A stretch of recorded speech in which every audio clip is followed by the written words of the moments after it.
Praise the lord. దేవునికి మహిమ కలుగును గాక. మరణము ఆరంభమా అంతమా, మరణించిన తర్వాత మనిషి ఎంతకాలం జీవిస్తాడు అనే విషయాల్లో ఈరోజు మనం ధ్యానం చేయబోతున్నాం. మరణం అనేది ఆరంభమా అంతమా. చాలామంది ఈ లోకంలో మనం చనిపోయిన తర్వాత ఇక్కడే ముగించేస్తాం, ఇంక తర్వాత జీవితం ఉండదు అనేటువంటి లెక్కలో ఉంటున్నారు. చాలామంది మరణిస్తే మన జీవితం అంతా నాశనం అయిపోతుంది, ఇంకా తర్వాత లైఫ్ అనేది లేదు అనుకుంటాం. మరణించిన తర్వాత ఇంకా లైఫ్ ఉండదు కాబట్టి ఇక్కడే మన జీవితం అంతా ఎంజాయ్ చేయాలి, తర్వాత మన లైఫ్ చూడలేము అనే లెక్కలో ఉంటున్నారు. కానీ బైబిల్ ఏం చెప్తుందంటే మరణం అనేది ఆరంభమే కానీ అంతము కాదు. దాని అర్థం ఏంటంటే మనిషి కొంతకాలం జీవిస్తాడు, 60 సంవత్సరాలు, 70 సంవత్సరాలు, 40 సంవత్సరాలు భూమి మీద జీవిస్తాడు, లేదా మహాబలం ఉంటే 80 సంవత్సరాల పైన జీవిస్తాడు. కానీ తర్వాత ఇంకా లైఫ్ లేదు, ఇంతటితోనే ముగించబడుతుంది మన స్టోరీ అంతా అనుకుంటారు చాలామంది. బైబిల్ చెప్తుంది మనకి మరణము తర్వాత జీవితం ఖచ్చితంగా ఉంది. There is a life after death. ఖచ్చితంగా మనం దాన్ని చూడబోతున్నాం. అది ఎలాగా? చాలామందికి ఇక్కడే ఇంకా లైఫ్ లేదు కాబట్టి ఎంజాయ్ చేస్తూ మన ఇష్టానుసారంగా బ్రతుకుతున్నారు. ఒక విషయం జ్ఞాపకం చేసుకోండి, భూమి మీద బ్రతికినంత కాలము మన శరీరంతో మన దేహంతో ఎలాగైతే బ్రతుకుతున్నామో ఇక్కడ చేసిన ప్రతి దానిని బట్టి చనిపోయిన తర్వాత ప్రభువుకి మనం ఖచ్చితంగా లెక్క అనేది లెక్క చెప్పాలి. కాబట్టి మనం దేవుని యందు భయం కలిగి భక్తి కలిగి లెక్క చెప్పే ముందు దేవుని దగ్గర సంతోషంగా చక్కగా నిలబడి ధైర్యంగా ఉండేటువంటి స్థితి మనం తెచ్చుకోవాలి.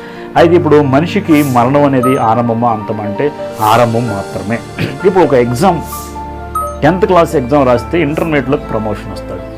అదే రీతిగా మరణం అనేది ఒక ప్రమోషన్ మాత్రమే. ప్రమోటెడ్ టు గ్లోరీ అనేటువంటి మాటను మనం ఉపయోగిస్తాం. అంటే ప్రమోట్ చేయబడ్డం మహిమలోకి, దేవుని మహిమలోకి. ఏదైనా తోటలో నుంచి దేవుని మహిమతో ఉన్నటువంటి స్థితి నుండి కొట్టివేయబడి దూరం అయిపోయాం. ఇప్పుడు ఎప్పుడైతే చనిపోయి మరలా ప్రభువులో గనక మరలా మనం అంటుకట్టబడి ప్రభువుతో నిలబడి ప్రభువుతో మనం జీవించితే గనక ఇక్కడ చనిపోగానే ఇప్పుడు బయటికి వెళ్ళబడ్డాం, బయటికి గెంటివేయబడిన మనం ఇప్పుడు మరలా తోటలోకి వెళ్తాం. దాని అర్థం ఏంటంటే దేవునితో సహవాసానికి మరలా మనం చేరబోతున్నాం. ఈ పాపం వల్ల ఈ జీవితాన్ని తెచ్చుకున్నాం. పాపం పోవడానికి ప్రభువుని అంగీకరించాము. ప్రభువుని అంగీకరించిన తర్వాత ప్రభు దగ్గరికి వెళ్ళినటువంటి మనము అక్కడికి వెళ్ళిన తర్వాత ప్రభువులోకి మన సంతోషంగా జీవితాన్ని ఎంజాయ్ చేయబోతున్నాం. అంటే ఇప్పుడు మరణం అనేది ఒక స్టెప్ అన్నమాట. దేనికోసం అంటే ప్రభువుని చేరడానికి ఒక మార్గం మాత్రమే. ఇక్కడ లైఫ్ ఎండ్ అయిపోతే 70 సంవత్సరాలు 60 సంవత్సరాలు అయిపోతే తర్వాత లైఫ్ చాలా ఉంది. ఎంత ఉందంటే మనం కౌంట్ చేయలేం. ఎగ్జాంపుల్గా మీరు ఒక సముద్రం దగ్గరికి వెళ్ళి ఒక సముద్రంలో మీకు డ్రాప్, ఒక ఫింగర్ పెట్టి ఇలా డ్రాప్ వాటర్ చూస్తే కారేటువంటి ఒక డ్రాపు మన లైఫ్ అనుకున్నాం 70, 80, 90 సంవత్సరాలు. కానీ సముద్రం ఎంత ఉందో అంత లైఫ్ ఉంది. సముద్రం మొత్తం మీద దాని వైశాల్యం ఎంత, దాని యొక్క పొడవు వెడల్పులు ఎంత అని ఆలోచిస్తే దానిలో మనం గ్రహించలేం, ఎంత లెక్క తెలియదు మనకి. కాబట్టి అంత జీవితం మనకి ఇంకా ఉంది, అన్లిమిటెడ్ లైఫ్ అనేది ఇంకా ఉంది. కాబట్టి మరణం అయిపోయిన వెంటనే లైఫ్ అయిపోలేదు, లైఫ్ ప్రారంభమవుతుంది. అందుకే నేను ప్రభు దగ్గర ఉండటకు ఇష్టపడుతున్నానని భక్తుల బైబిల్ గ్రంథంలో రాసి ఉంది. మరణం అనేది మనిషి జీవితానికి ఆరంభమే కానీ అంతం కాదు. మనిషి ఒక్కసారి పుడితే 2 సార్లు చనిపోతాడు, 2 సార్లు పుడితే ఒక్కసారే చనిపోతాడు. దాని అర్థం ఏంటంటే 2 సార్లు పుడితే ఒక్కసారే చనిపోతాడు. అంటే తల్లి గర్భం నుండి వచ్చి పుట్టింది ఒకటైతే యేసుక్రీస్తుని అంగీకరించిన దాన్ని బోర్న్ అగైన్ అంటారు. అనగా ప్రభువుని అంగీకరించినప్పుడు మనం విశ్వాసాన్ని బట్టి 2సారి పుడుతున్నాం. అంటే ఒకసారి తల్లి గర్భంలో నుంచి, ఒకసారి ప్రభువుని అంగీకరించడం ద్వారా తిరిగి జన్మించడం. ఇలా 2 సార్లు జన్మించిన వాడికి మరణం ఒక్కసారి, అంటే శరీరానికి వచ్చే మరణమే. ఈ మరణము తర్వాత ప్రభుతో ఉంటాం, రెండో మరణం ఉండదు. అదే ఒక్కసారి పుడితే 2 సార్లు చనిపోతారు. ఒక్కసారి పుట్టడం అంటే ఏంటంటే తల్లి గర్భం నుంచి మనుషులందరూ ఒక్కసారి పుడుతున్నారు. తిరిగి జన్మించే అనుభవం చాలామందికి లేదండి. ప్రభుని అంగీకరించడంలో బోర్న్ అగైన్ అనుభవం లేదు. ఇలాంటి వాళ్ళకి 2 మరణాలు. ఈ 2 మరణాలు ఏంటంటే శరీరానికి మరణం ఒకసారి, ఆత్మకు వచ్చే మరణం రెండోది. దాన్ని 2వ మరణం అంటారు. అది 2వ మరణం అంతా పాతాళంలో, నరకంలో, అది 2వ మరణం. దానికి లిమిట్ లేదు. ఫిలిప్పీ 3వ అధ్యాయం 20-21 మన పౌరస్థితి పరలోకమందు ఉన్నది. అంటే మనకి ఇక్కడ ఆధార్ కార్డులు ఉండొచ్చు, ఇక్కడ ఏదైనా కార్డు ఉండొచ్చు, మనం జీవించడానికి ఇక్కడ చాలా కార్డ్స్ మనకు ఉన్నాయి ఈ లోకంలో. కానీ మనం పౌరస్థితి పరలోకంలో ఉంది. మనకున్నటువంటి పౌరస్థితి పరలోక రాజ్యంలో ఆల్రెడీ దేవుడు మనకి ఇచ్చాడు. ఇక్కడ ఎప్పుడైతే కన్ను మూస్తామో అక్కడ కన్ను తెరుస్తాం. కన్ను తెరవగానే మన పేరిట ఒక ఐడెంటిటీ కార్డు వచ్చి పౌరస్థితి, మన నేషనాలిటీ అనేది మన పరలోకం. అంటే మనం నెక్స్ట్ పరలోకానికి వెళుతున్నాం. ఈ భూలోకంలో మనం జీవించింది ఇప్పుడు ప్రస్తుతం మన లోకము, మనది కానిది పరలోకం. అనగా మనం వేరే చోట నివాసం ఉండేది పరలోకము. అది పరలోకం అనేది దేవునితో ఉండి సంతోషంగా ఉండేదాన్ని పరలోకం అంటారు. ఇదే చనిపోయిన తర్వాత సపరేట్ చేయబడి వెళ్ళిన పాతాళం, అది కూడా ఒక లోకం, పాతాళ లోకం అంటారు.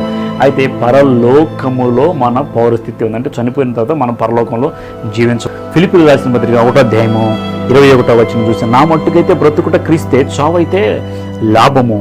ఆయనను శరీరంతో నేను జీవించటే నాకున్న పనికి ఫలసాధనమైన నేను ఏమి కోరుకుందని నాకు తోచని. ఈ రెంటి మధ్య ఇరుకున పడి ఉన్నా. నేను వెడలిపోయి క్రీస్తుతో కూడా ఉండవాలని నాకు ఆశ ఉన్నది, అది నాకు మరీ మేలు. చూడండి, నేను ఇక్కడ బ్రతకడం దేవునికి ఇష్టమైతే ఇక్కడే బ్రతుకుతాను, కానీ నా మట్టుకైతే బ్రతుకుట క్రీస్తే, బ్రతికితే క్రీస్తు కోసం బ్రతుకుతాను. చావు అయితే నాకు లాభం, ఎందుకంటే క్రీస్తుతో కూడా ఉండడానికి నేను వెళుతాను. కాబట్టి చావు ఎందుకు లాభం అంటే, నేను చనిపోతే క్రీస్తుతో కూడా సదాకాలం నివాసం చేస్తాను కాబట్టి అది నాకు మరీ మేలు. చాలామందికి ఆ మరణం తర్వాత ఏది తెలియదు కాబట్టి ఇదే లైఫ్ అనుకొని ఇక్కడే జీవిస్తూ ఉన్నారు, కానీ తర్వాత జీవించే లైఫ్ చాలా ఉంది. దానికోసం ప్రయాసపడాలి, దాని దగ్గరికి వెళ్ళాలి. మనం పరలోకం వెళ్ళాలంటే ఖచ్చితంగా క్రీస్తుని అంగీకరించాలి. క్రీస్తుని అంగీకరించిన వారు, విశ్వాసి అయిన వాడు మరణానికి భయపడడు. కారణం ఏంటంటే, నేను ఇక్కడ కన్ను మూస్తే కన్ను తెరిచేది క్రీస్తు దగ్గర. కాబట్టి మరణము నన్ను ఏమీ చేయలేదు, మరణానికి భయపడ. మరణం అనేది ఒక ప్రమోషన్ మాత్రమే. ఇప్పుడు మరణము తర్వాత లైఫ్ ఉందా అంటే ఖచ్చితంగా ఉంది. అది లైఫ్ ప్రారంభమే. 60, 70, 80 సంవత్సరాలు భూమి మీద జీవించేది అసలు ఎందుకు పనికిరాని జీవితము, కానీ తర్వాత దేవునితో జీవించే జీవితమే, సదాకాలము సంతోషంగా జీవించే జీవితమే చాలా ఉన్నతమైనది. దానికోసం దీన్ని పోగొట్టుకోవద్దు మనం, దీనికోసం దాన్ని పోగొట్టుకోవద్దు మనం. చాలామంది ఇక్కడే సంతోషపడుతూ దేవునికి దూరంగా బతుకుతున్నారు, ఆ జీవితాన్ని పోగొట్టుకుంటున్నారు. అందుకే పౌలు అంటాడు, నా మట్టుకైతే బ్రతుకుటికి ఇస్తూ చావైతే లాభము, నేను చనిపోయి క్రీస్తుతో కూడా ఉండాలి. సమస్తము పెంటవలో ఎంచుకున్నాడు పౌలు. ఎందుకు తెలుసా?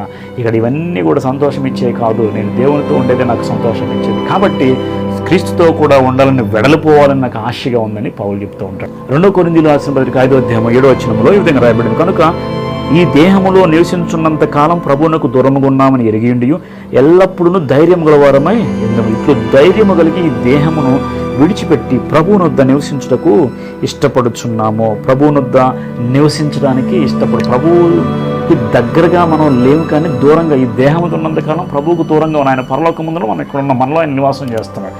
ఒకవేళ మనం ప్రాణం పోగొట్టుకొని ఇక్కడ మరణించినట్టయితే ప్రభువుకు సమీపంగా వెళతాం.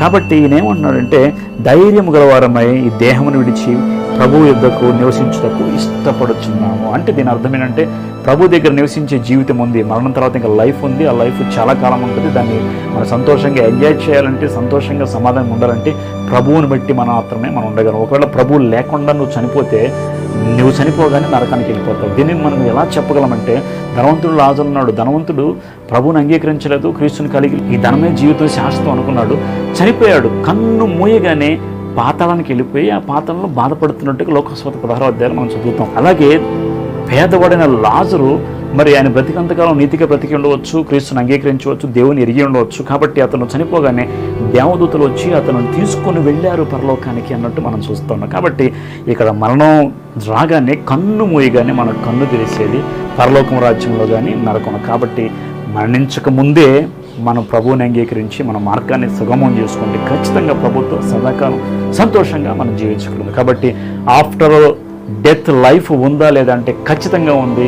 విస్తారమైనటువంటి జీవితం ఉంది, లిమిట్ లేని జీవితం, అన్లిమిటెడ్ లైఫ్ ఉంది. కాబట్టి అది సంతోషంగా ప్రభుత్వం ఉండాలంటే ఇక్కడ మాత్రము మనం మంచి దారి ఎంచుకొని ప్రభువుని అంగీకరించి, స్వీకరించి, ఆయన రక్షకునిగా అంగీకరించి ఆయనలో రక్షణ పొందితే తప్ప ఆ రాజ్యాన్ని మనము స్వీకరించి, ఎవడైనానో నీటి ద్వారానో ఆత్మ మూలంగా జన్మిస్తేనే కానీ పరలోక రాజ్యంలో ప్రవేశింపలేదని మీతో నిశ్చయంగా చెప్పుచున్నాను. కాబట్టి ఎవరైనా సంతోషకరమైన జీవితం ప్రభుత్వం జీవించాలంటే ఖచ్చితంగా నీవు నీటి ద్వారా, ఆత్మ ద్వారా జన్మించాలని బైబిల్ వాక్యం సెలవిస్తుంది. కాబట్టి గుర్తుపెట్టుకోండి, మరణం తర్వాత లైఫ్ ఉంది, అది చాలా గొప్ప లైఫ్. దాన్ని పోగొట్టుకోవద్దు. దాని గురించి ఆలోచించండి, దానికోసం ప్రయాసపడండి. దేవుడి ముందు దీవించును గాక.